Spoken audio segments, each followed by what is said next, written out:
In our last class, which was a month ago, we looked at Titus chapter 2 from verse 11, that the grace of God which brings salvation has appeared unto all men, teaching us and so on.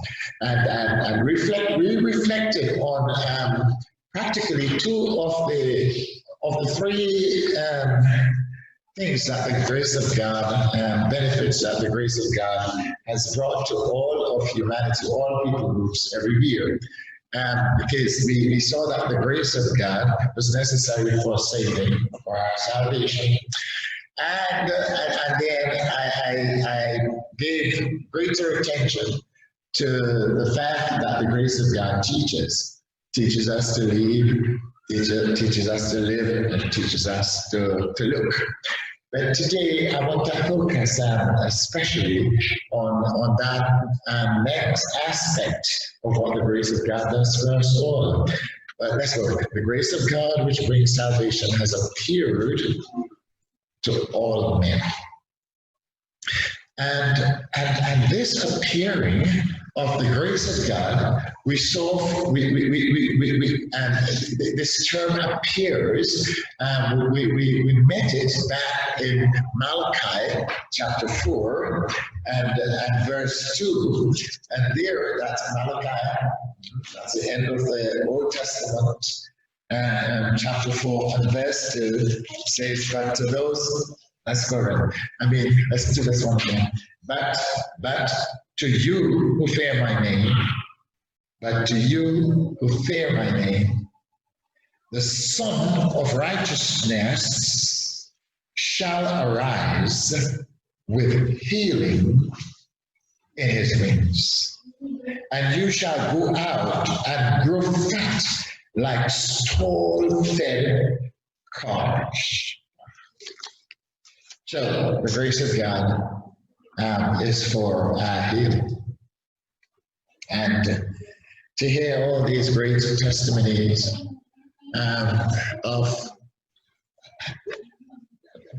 believers among us, speaking towards evidence they've had of God turning up at crucial times to administer his grace through healing, through the mercy of healing. What we're going to see here from Luke's gospel this morning will affirm, will attest to the truth of what they're saying. The grace of God heals us. And healing is an important part of the ministry of grace. So, in this Luke's Gospel, chapter 7, we meet John the Baptist.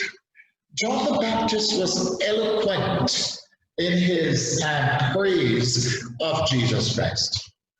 In fact, when you read St. John's Gospel, those early chapters, chapter 1, chapter 2, and so on, and John the Baptist was the first person to introduce to his own followers who Jesus was. He said, if you see the Spirit of God descending and resting, not moving away from this particular individual, know for sure that this individual is the promised Messiah. He had said of him, he must increase and I shall decrease. He had said to Andrew was one of John the Baptist's disciples.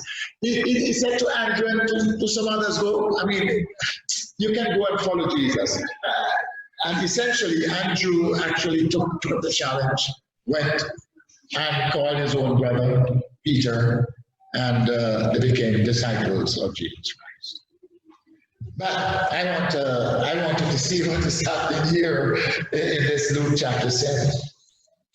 So reports came to John the Baptist that a lot of interesting things were happening.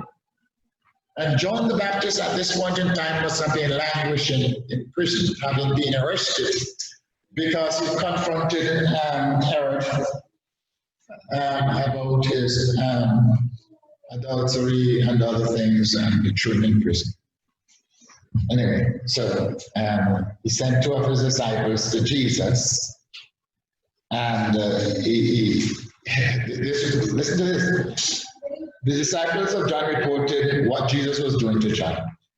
And John, calling two of his disciples, sent them to Jesus, saying, "Are you the coming one? Are you the Messiah?" Although he had testified before eloquently. Or do we look for another? Or should we look for somebody else? That was a source of difficulty for John the Baptist. He couldn't understand how come Messiah was not pronouncing himself, was not declaring publicly that he was Messiah. He couldn't understand that. He couldn't understand that Messiah was not even helping him to get out of prison. Think of that nature. But I want us to reflect on Jesus' response. So when the men came to him, when the men came to Jesus, they said, "John the Baptist has sent us to you, saying, 'Are you the coming one, or do we look for another?'" And that very hour, Jesus, he cured many of their infirmities, afflictions, and evil spirits. And to many blind, he gave sight. And let's see what happened before. Because when this chapter began interestingly with two powerful incidents. One was a centurion who had done a lot of good things for the Galileans. Yet he built them a synagogue. And one of his servants got gravely ill. And this was a valuable servant to him. And so he begged the Jews to go and ask Jesus if he would heal his servant. And Jesus said, "Yes, I'm going." And before Jesus could reach the man's house, the man came along the way to meet him and said, "Hey, Jesus, hey, don't waste your time.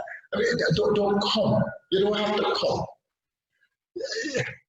He said, "Look, I am a man. As a centurion, I am under authority. There's somebody who's supervising me. They just have to give the word and I have to carry out those instructions." He says, "As a centurion, I have soldiers under me, about 1,000 of them." Century? Maybe 700. That's century. He says, "But when I say to this soldier, do this, do that, do the other thing, he just obeys. He has to obey." You see, in a similar manner, Jesus, I'm not worthy that you should come to my house. All you have to do is to speak the word, and my servant shall be healed. And the scriptures tell us that Jesus marveled. He had never heard any such thing before. In fact, the scripture says, "I've never seen such faith, not even among the Israelites."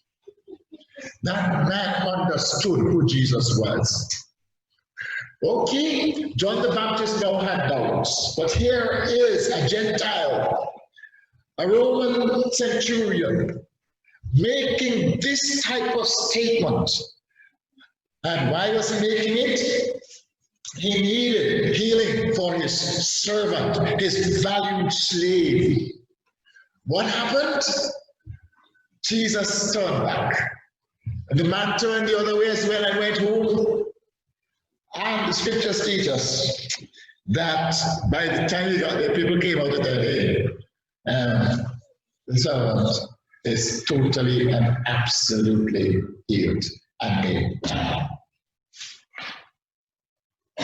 So immediately thereafter, okay, these are the things that the disciples of John had gone and reported to him. Immediately thereafter, in the same chapter, we met this widow coming from the town of the village of Nain. Yes, Nain. Well, she's a widow, her husband died. That's difficult because back then and there, the husband was the breadwinner.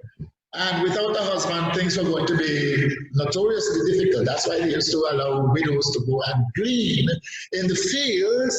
If you had sweet potatoes planted, you couldn't reap all the potatoes. You had to reap some and leave some for the widows and so on to come and get.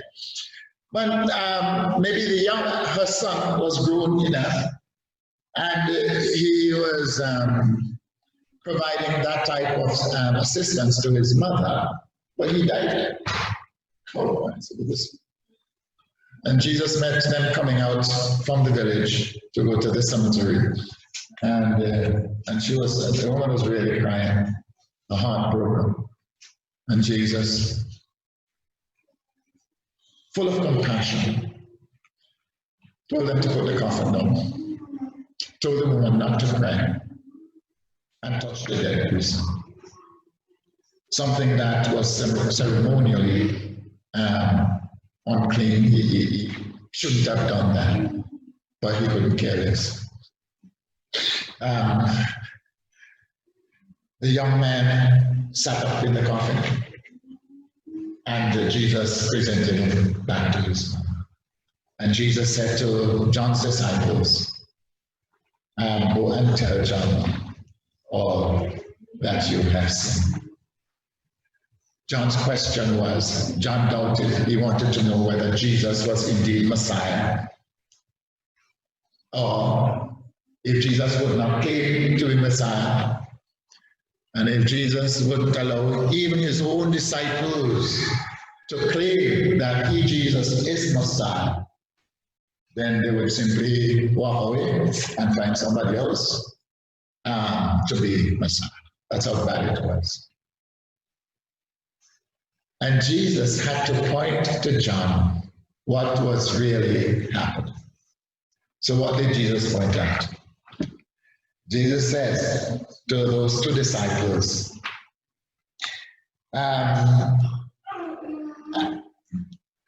he says to the two disciples, go and tell John the things you have seen and heard. What are these things? The blind see, the lame walk, the lepers are cleansed, the deaf hear, the dead are raised, the poor have the gospel preached to them. And blessed is he who is not offended because of me. The grace of God which has appeared to all men is for our healing. We have a right as God's people to turn to the great physician in every situation. And I'm so happy that my brothers and sisters here in this congregation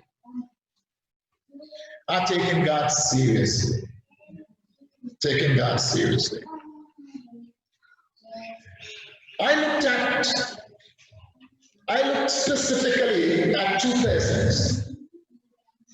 One I met in St. Luke's Gospel, chapter 8, who believed what Malachi said about coming Messiah. Yes?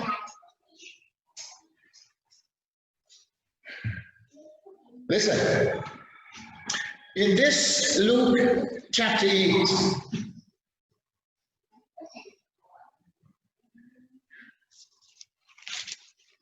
yeah, Luke chapter 8. I'm looking for this woman, right? There she is. Yeah, in Luke chapter 8. But as he went, verse 42. But as he went, the multitudes found him. Now a woman having a flow of blood for 12 years, who had spent all her livelihood on physicians and could not be healed by any, came from behind and touched the border of his garment, and immediately her flow of blood was stopped. She had read Malachi, and she had learned from Malachi that Messiah would arise with healing in his wings, meaning in the extremities of his garment. Even in the extremities of his garment, there would be healing. So she crept through the crowd and held on to the wings of his robes, of his robe, of his coat, and immediately she was made. She believed. That was the point. I then went to Isaiah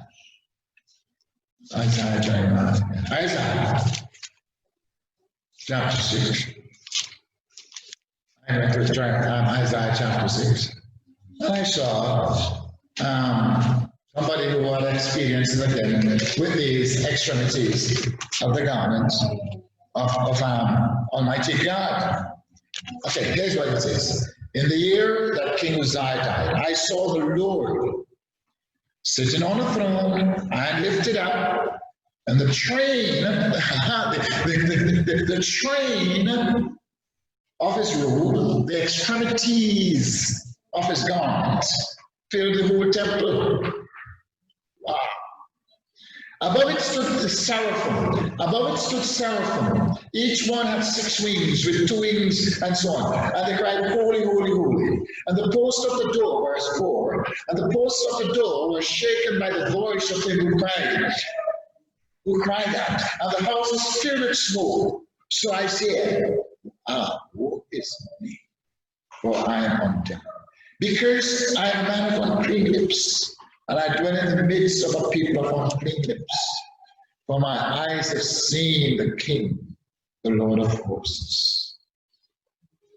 Verse 6, and one of the seraphim flew to me, having in his hand a live coal which he had taken with the tongs from the altar. And he touched my mouth with it and said, Behold, this has touched your lips. Your iniquity is taken away, and your sin is purged. Let's reflect a little bit. Isaiah saw in the year that a godly king was died. He's witnessed that godly king Uzziah, this was not anymore then. And Isaiah had this encounter with God. And when he had this vision of the true and living God, he fell down and pronounced himself dead. He says, I am a God. Well, that was the attitude. Anyone who has an experience with the true and living God, that's awesome. There is a true and living God. Said that many times. And anyone who comes into encounter and has an experience with the true and living God will do so with awe, in awe.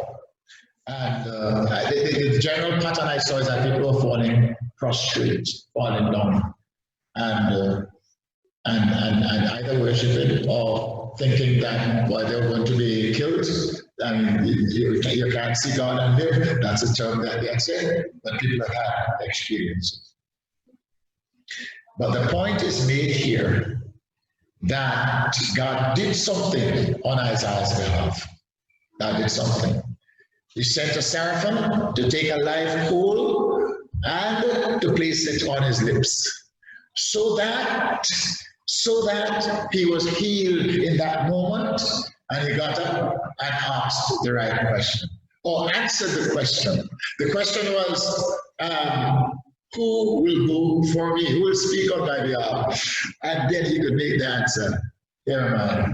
Say, what is the point I'm making? I'm saying, my brothers and sisters, that the Son of Righteousness, Jesus Christ himself, the grace of God that brings salvation, has appeared. And he has appeared, and anytime he appears, it is verified by his actions, by his acts of mercy, by his healing of people. by his giving people joy, etc. But by changing their mourning into gladness. That's what the Son of Righteousness does. And I say to each one of us, on the authority of the Word of God this morning, that it is our privilege always and every time to pray that God will restore health.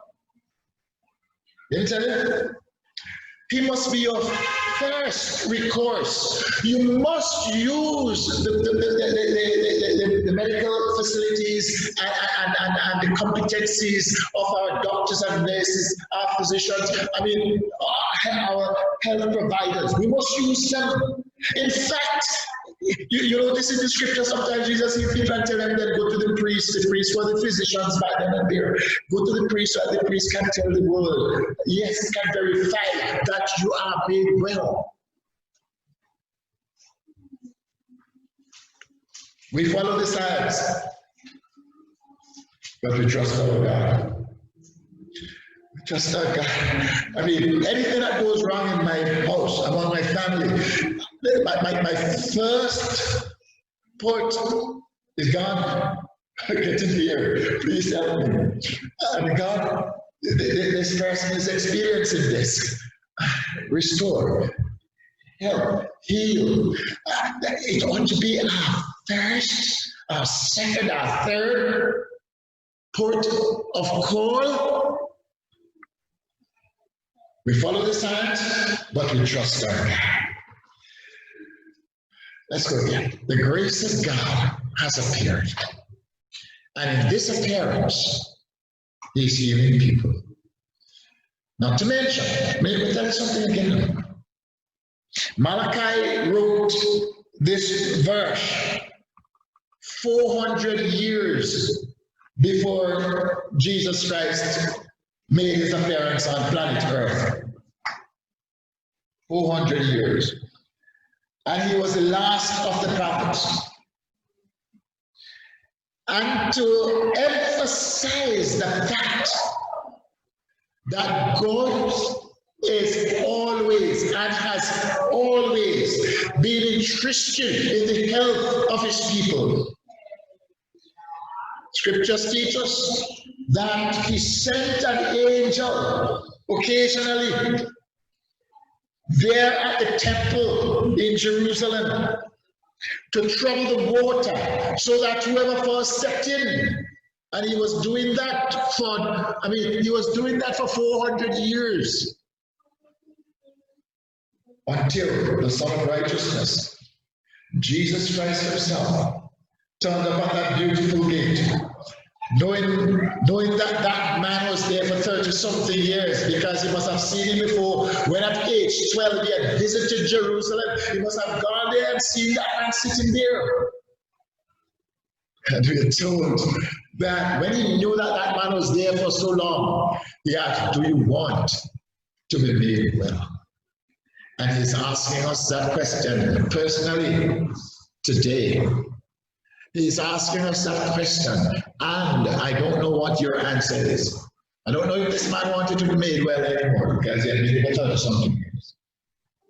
The point is, Jesus sometimes, when he sees you fumbling over your wristbands, thank God he stretch out and pull him out and tell him to be made well. The man did not even answer his question. I don't know if the man ever even wanted to be well. But even if you don't want, you as children of God should answer in the affirmative. Yes, I desire and I want to, and hold on to it. And leave the rest to God to accomplish. Let the God we have, let the Son of Righteousness do what he wants to do. But be confident in your request. And always have expectation that God will do the God thing in your life and in the lives of those for whom you ask. May I conclude on this? These are the things I've seen. It says, do you want to be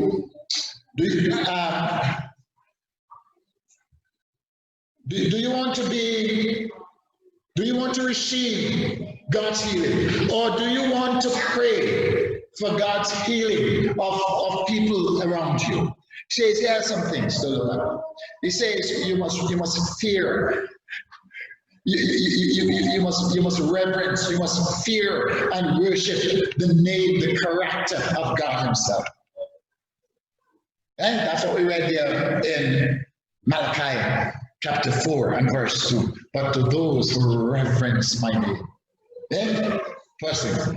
Secondly, know that healing, the ability and the desire to heal, is a part of the character of the God with whom we have to do. He always wants to do good for us.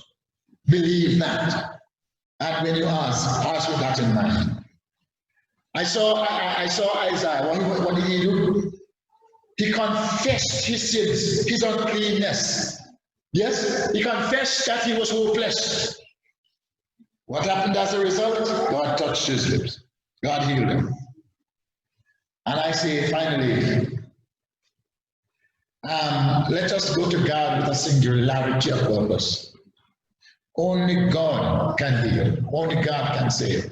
Thank God for the science. But at the end of the day, the scientists, the doctors and nurses are people who are operating under the supervision and the instruction of the God with whom we have to do. Have confidence in the God that we trust. Our Father,